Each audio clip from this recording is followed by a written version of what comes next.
in this episode of American Giants. So this is it. We're at the Expo Center, and this is where the Dennis Hopper Muffler Men ended up after being shipped from California. American Giants and myself and my crew have been welcomed and invited to come here for this event. So it's great to be here and finally getting a chance to look at these giants up close. Around 1962, a fiberglass company in Venice, California started making giant Paul Bunyan figures for businesses to use as attention getters. After a few sales and a nice write-up in a trade magazine, their business took off. Over the next 10 years, over 400 of these fiberglass giants were sold across America. Now, 40 years later, and with fewer than 200 left, they remind us of a time before digital billboards and the internet. A time when businesses used giant roadside architecture to catch your attention. My name is Joel Baker. I travel across America searching for what has become known as the Muffler Man. The places they have been and the stories they hold fascinate me. And I never know what I'm gonna find as I look for the remaining American giants.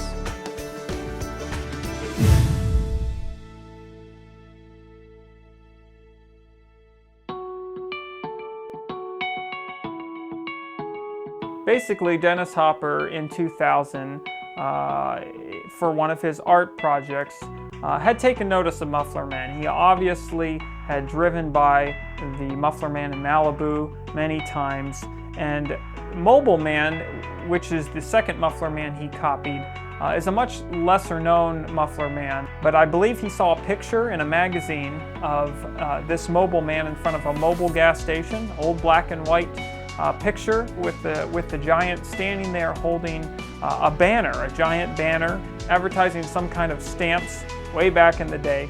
And Dennis decided, after getting inspiration from Bob Wade's work in Malibu and this picture he saw, this old black and white picture, he got the inspiration to redo these Muffler Man. So he did a little looking around. He found Tony the Muffler Man, which stands in Los Angeles at a garage, and he borrowed that Muffler Man to make a mold. He cast the two more, and I think by 2001, the La Salsa Man was already starting to make rounds in Dennis Hopper's art shows. I'm Jeff Thorpe, President and CEO of the Mariah Fund. We had to do some research on this, and we found that La Salsa Man had a lot of history that we didn't know about. He was first shown, I can't remember, both of them built around 2000, and I think in 2001, La Salsa Man was first displayed in Amsterdam, and boxed up, crated, and shipped all the way to Amsterdam.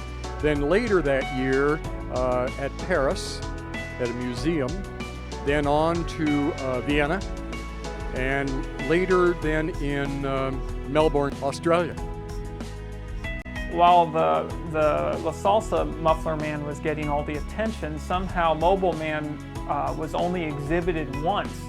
And that was evident as soon as we got up to those guys standing there in the building. We could see that the La Salsa Man had a few more scratches, a little bit more wear and tear on him, while the Mobil Man was like in pristine, perfect condition, right out of the box, so to speak.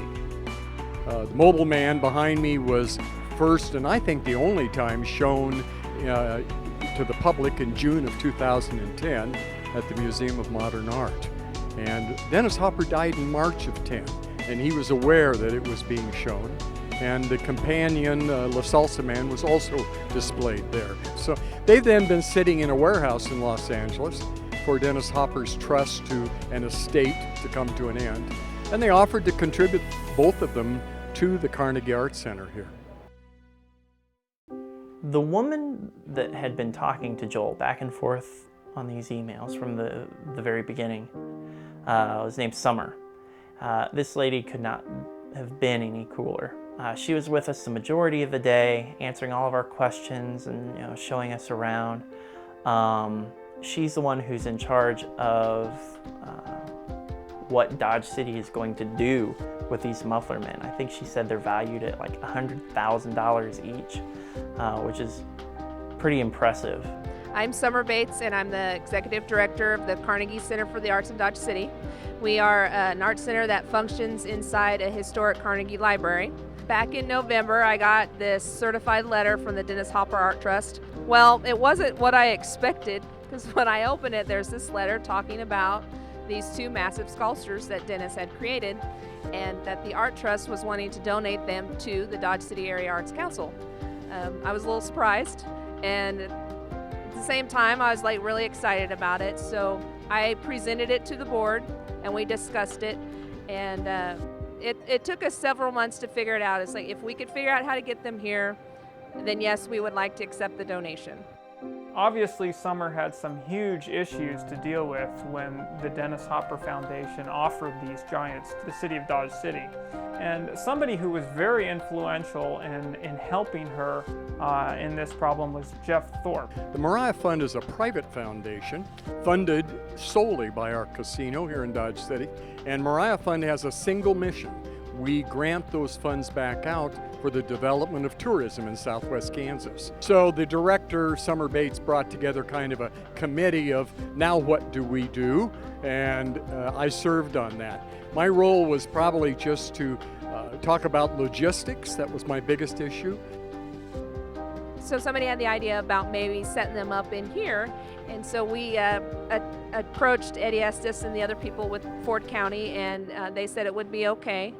And they are graciously letting the Salsa Man and Mobil Man stay for a short amount of time, and allowed us to have them here during the 3i show, which is awesome. We were really excited about that, and get more people to see them. Well, first of all, there was really no place to house them properly, and we didn't have any real place. Where are you going to find a place to put 21 and 22 foot giants like that and make sure that they're anchored properly? So we decided to just include them and make them part of the show. And I think it's worked out quite well. So when they arrived, we had everything ready here, and we had an assembly team called Artemis from Dallas, Texas. They came up and helped us assemble them to have them here in the building. Who knows how to put a Muffler Man together? And no one here. The Art Trust actually helped us with that. They hired a firm out of Dallas, a professional arts shipping company who had a lot of assembly experience. And two guys came up here and they were wonderful. Although I asked them, have you put together a Muffler Man? And they said no. And I said, oh, crying out loud. It's been a pretty interesting experience having them here. The building makes them look small, believe it or not. They actually look small in here, but it's been a lot of fun. You know, I think people walk up and they sort of amble along, and I've watched them in the aisles here, and they're coming along kind of like we all do, looking at the floor or something, and then they get about 15 feet out and they look up and they say, oh my gosh, what is that? Oh, and there's another one, there's two of them. And so it's a real novelty. And then the history behind them with Dennis Hopper is a second level of interest. So it's been good. It's been really good. And people here at the show sure enjoy it. But we have people come here just to see them.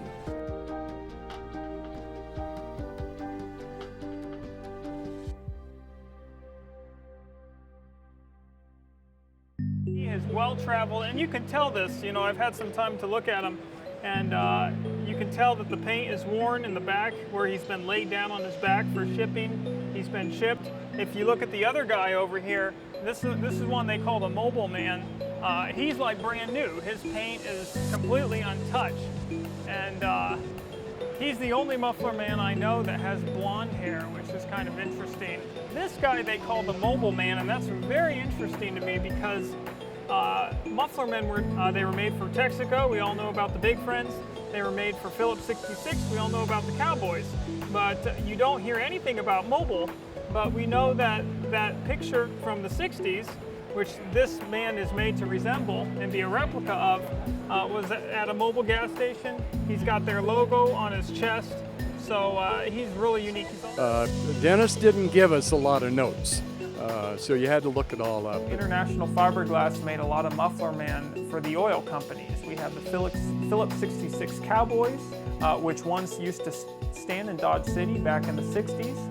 You have the Texaco Big Friends that were made for Texaco, but there isn't much evidence about International Fiberglass making Muffler Men for the Mobil gas station.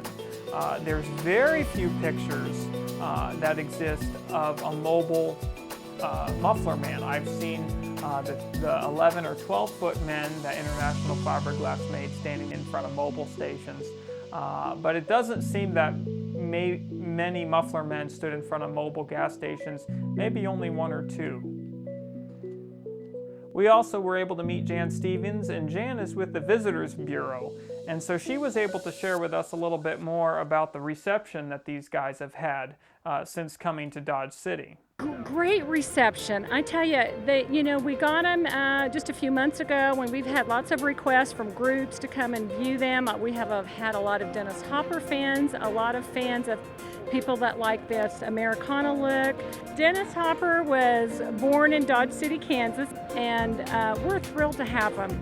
You know, they're a great iconic piece of American history, and the fact that they have a Dennis Hopper connection just really is a great fit for Dodge City. Kansas has always been very well known for its larger-than-life characters, but everything from Amelia Earhart to Dwight Eisenhower. We have Dorothy, we have Matt Dillon from Gunsmoke, and now we have Salsa Man and Mobil Man. So we're thrilled to have them here. Since coming back home, we've kept in touch with Summer, and we are excited to announce with her that there are plans to permanently set the Dennis Hopper Muffler Men up in a park in Dodge City, not far from Boot Hill. These plans are still ongoing, they're in the development process, but we're hoping in the next year or two that when you visit Dodge City, you can stop in and see the Salsa Man and the Mobil Man standing in their own pavilions with complete history there. Well, right now we are making plans for a multicultural park somewhere downtown. We're hoping is our goal.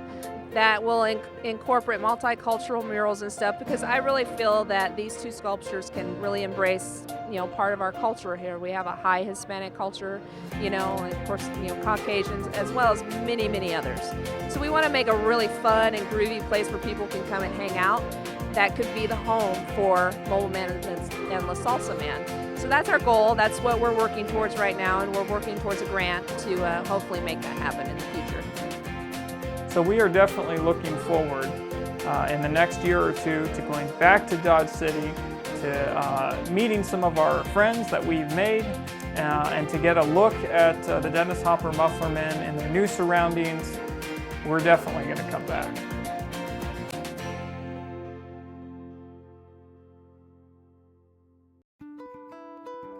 I think by the end of the day, we were wiped out. We had driven all night, well, Neto and I had anyhow, and then as soon as we got to the 3i convention, we were so busy walking around, checking out all the exhibits, and of course, talking to Jeff Thorpe and Summer and Eddie and so many others about the Giants, and it was great to get out there and to meet new people and to discover some really interesting history, and that's what this is all about. It's really awesome to be here in Dodge City. It's a trip that came up a little unexpected, but we just want to thank the people at the Carnegie Art Center and Summer and so many others here that have just been so gracious to us to allow American Giants to come out here and check out these giants. I do remember seeing a Paul Bunyan when I was a kid, but I didn't realize that there were so many. I didn't realize they were, just everywhere across the United States, that it really was this huge roadside attraction, that people travel to. And when I came across your information, people who actually seek them out, get the stories and explore the history, I've just thought it was fascinating. It is really cool to have these complete strangers to me doing everything they can to help us out and make sure that we're taken care of. It's like any other trip that we take to hunt down these muffler men. If we're in Seattle or Illinois or Kansas, wherever we go, we always end up meeting a couple interesting people that, for a day they're good friends, and they do the kind of things that good friends do. They help you out, and they, share their stories, and you share yours. And And at the end of the day, you pack it up and get in your tiny, tiny little car and drive another 10 hours.